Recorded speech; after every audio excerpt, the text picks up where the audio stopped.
Hi friends, welcome back to my channel. இன்றைக்கி நம்ம முட்டைக்கோஸ் வச்சு ரொம்ப வெரைட்டி அண்ட் டேஸ்டியான ஒரு ஸ்நாக் ஐட்டம் செய்ய போகிறோம். வாங்க செய்யுது எப்படின்னு பார்த்துக்கலாம். இதுக்கு ஃபஸ்ட்டு நமக்கு தேவை ஒரு முட்டைக்கோஸ் தான். ஒரு மீடியம் சைஸ் இருக்கிற அளவுக்கு ஒரு முட்டைக்கோஸ் நல்லா கழுவி எடுத்துகிட்டு வந்துட்டேன். இப்போது இதுக்கு மேலால் இருக்கிற அந்த லீஃப் மட்டும் நம்ம எடுத்துடலாம். கீழே போக போக அது குட்டி லீஃபாக போகும். நமக்கு அந்த குட்டியாக இருக்கிறது வேண்டாம். மேலால் எவ்வளோ பெரிய லீஃப் உங்களுக்கு கிடைக்குமோ அந்த அளவுக்கு நீங்கள் கலெக்ட் பண்ணி எடுத்துக்கோங்க. எனக்கு இப்போ ஒரு 5 நான் எடுத்திருக்கேன். இப்போ அடுப்பு பற்ற வச்சுக்கோங்க. ஒரு கடாயை வச்சு அதில் கொஞ்சமாக தண்ணி ஊற்றிக்கோங்க. அதுக்கப்புறம் ஒரு 1/4 ஸ்பூன் அளவுக்கு சால்ட்டு சேர்த்திக்கோங்க. அப்புறம் நாம் எடுத்து வச்சுருந்த நம்மளோட லீஃபு இதுக்குள்ளே போட்டு விட்டுடலாம். இப்போ இது அங்கே இருந்துட்டு நல்லா வேகட்டும்.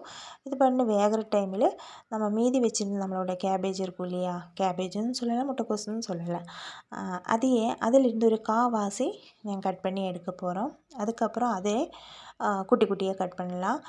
எந்த அளவுக்கு உங்களால் குட்டி குட்டியாக கட் பண்ண முடியுமோ அந்த அளவுக்கு நீங்கள் குட்டி குட்டியாக கட் பண்ணி எடுத்துக்கோங்க. அதுக்கப்புறம் பார்த்திங்கன்னா பெரிய வெங்காயம், ஒரு மீடியம் சைஸ் இருக்கிற பெரிய வெங்காயத்தை விட ஹாஃப் எடுத்திருக்கேன். அதையுமே இப்போ நாம் கட் பண்ணிக்கலாம். நீங்கள் எந்த அளவுக்கு இந்த ஸ்நாக்ஸ் செய்கிறோமோ அந்த அளவுக்கு பார்த்து குவான்டிட்டி பார்த்து நீங்கள் எடுத்துக்கோங்க. இதெல்லாம் இதோட இதுக்கு கரெக்டாக அளவு கிடையாது. இப்போ இதையெல்லாம் நம்ம வேறு பவுலுக்கு மாற்றிடலாம். அதுக்கப்புறம் பார்த்திங்கன்னா ஒரு கொத்தளவுக்கு கொத்தமல்லி தழை எடுத்திருக்கேன். இப்போ அதையுமே கட் பண்ணி வேறு பவுலுக்கு மாற்றிடலாம். இப்போது ஒரு ஒரு மீடியம் சைஸுன்னு சொல்லலாம், உருளைக்கிழங்கு வேக வச்சு எடுத்திருந்தேன். இப்போ அதையும் நம்ம நல்லா கிரேட் பண்ணி எடுத்துடலாம். இப்போ பாருங்கள், அதையும் நல்லா கிரேட் பண்ணியாச்சு.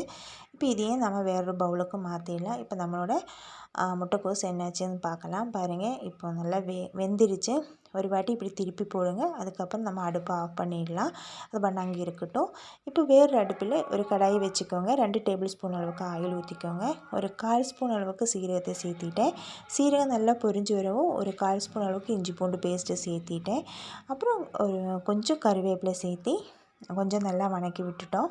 அதுக்கப்புறம் நம்ம கட் பண்ணி வச்சுருந்த நம்மளோட பெரிய வெங்காயம், அப்புறம் நம்மளோட முட்டைக்கோசையும் சேர்த்தி கொஞ்சம் நல்லா வணக்கி விட்டுடலாம். ரொம்ப ஃப்ரை எல்லாம் ஆக வேண்டியது, லைட்டாக அந்த பச்சை வாசனை மட்டும் போனால் போதும். அப்புறம் இப்போது 1/4 ஸ்பூன் அளவுக்கு மஞ்சத்தூள் சேர்த்திட்டேன். 1/2 டேபிள் ஸ்பூன் அளவுக்கு வரமிளகாய் தூள் சேர்த்திட்டேன். இப்போது நம்ம மேகி எல்லாம் வாங்குறதுக்கு நமக்கு கிடைக்கும், அதுக்குள்ளே ஒரு மசாலா இருக்கும், அது ஒரு பேக்கெட்டு உடச்சி நான் அதை இதுக்குள்ளே போட்டிருக்கேன். இப்போ கட் பண்ணி வச்சுருந்த நம்மளோட கொத்தமல்லி தழையும் நம்ம கிரேட் பண்ணி வச்சுருந்த உருளைக்கிழங்கையும் சேர்த்தி கொஞ்சமாக பெப்பர் தூள் போட்டுட்டேன். இதுக்கு தேவையான சால்ட்டையும் சேர்த்தி நம்ம நல்லா மிக்ஸ் பண்ணி ஓரளவுக்கு வணக்கி விட்டுடலாம். ரொம்ப வேண்டாம், ஓரளவுக்கு வணக்கி விட்டதுக்கப்புறம் நம்ம இதையே வேறு பவுலுக்கு மாற்றிடலாம். அதை பாட்டு அங்கே ஆறட்டும், ஓரமாக வச்சிடலாம். இப்போ ஒரு மிக்சிங் பவுல் எடுத்திருக்கேன். அதுக்கப்புறம் பார்த்திங்கன்னா மெஷர்மெண்ட் கப்புக்கு 1 கப் அளவுக்கு மைதா மாவு எடுத்திருக்கேன். ஒரு 1/4 கப் அளவுக்கு அரிசி மாவு, நல்லா நைஸாக இருக்கிற அரிசி மாவு எடுத்துக்கோங்க.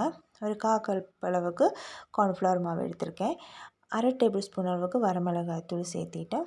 ஒரு 1/4 ஸ்பூன் அளவுக்கு மஞ்சள் தூள், கலருக்கு மட்டும்தான் அந்த மஞ்சள் தூள். அப்புறம் இதுக்கு தேவையான சால்ட்டு கொஞ்சம் சேர்த்திட்டேன். ஒரு 1/2 டேபிள் ஸ்பூன் அளவுக்கு சர்க்கரை சேர்த்திட்டோம். எல்லாம் ஈக்குவலாக வரணும், அதுக்கோசரம் தான் நம்ம சர்க்கரை சேர்த்திட்டோம். ரொம்ப டேஸ்டியாக இருக்கும் இதுக்கு சர்க்கரை சேர்த்துனா. இப்போ மாவெல்லாம் நல்லா மிக்ஸ் பண்ணி நம்ம கொஞ்சம் கொஞ்சமாக தண்ணி ஊற்றி நம்ம பஜ்ஜிக்கு எப்படி மாவு நம்ம பிசைஞ்சு எடுக்கிறோமோ அந்த மாதிரி நம்ம நல்லா பிசைஞ்சு எடுத்துக்கலாம். பாருங்கள், மாவோட கன்சிஸ்டன்சி நமக்கு இப்படி தான் வேணும். ரொம்ப தண்ணியோட்டையில் இருக்கக்கூடாது, ரொம்ப கட்டியாகவும் இருக்கக்கூடாது. இந்த மாதிரி நீங்கள் பார்த்து எடுத்துக்கோங்க. இப்போ அதையே ஒரு ஓரமாக இருக்கட்டும்.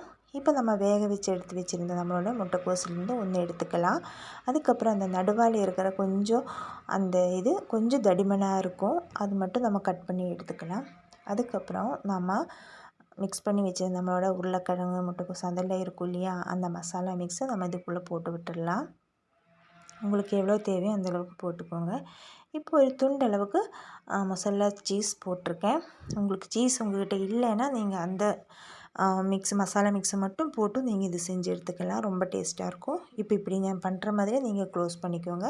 இப்போ இதே மாதிரி வேறு ஒன்றும் நான் காமிக்கிறேன். இப்போ அந்த நடுவால் இருக்கிற கொஞ்சம் தடிமண்ணாக இருக்கும், அதுக்கு தான்.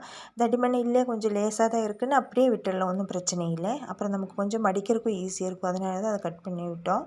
அதுக்கப்புறம் இதையும் போட்டு அந்த மசாலா மிக்ஸையும் போட்டு நம்ம சீஸையும் போட்டு நம்ம இப்படி க்ளோஸ் பண்ணிக்கலாம். அவ்வளோதான் முடிஞ்சது. மற்றபடி நம்ம எல்லாத்தையும் இப்படி செஞ்சு எடுத்துகிட்டு வர போகிறோம். பாருங்கள், இப்போ இது எல்லாமே செஞ்சு ரெடி ஆயாச்சு. இப்போ அடுப்பு பற்ற வச்சு ஒரு கடாயில் ஆயில் வச்சுருக்கேன். ஆயில் நல்லா சூடாகிடுச்சு. இப்போது நம்ம ரெடி பண்ணி வச்சுருந்த அந்த மாவுக்குள்ளே இப்போ நம்மளோட இந்த முட்டைக்கோஸை டிப் பண்ணி நம்ம ஆயிலுக்குள்ளே போட போகிறோம். இப்படி தான் நம்ம போட்டுக்கலாம். ஆயில் நல்லா சூடாகணும். நல்லா கொதிக்கிற ஆயில் தான் நம்ம இது போடணும்.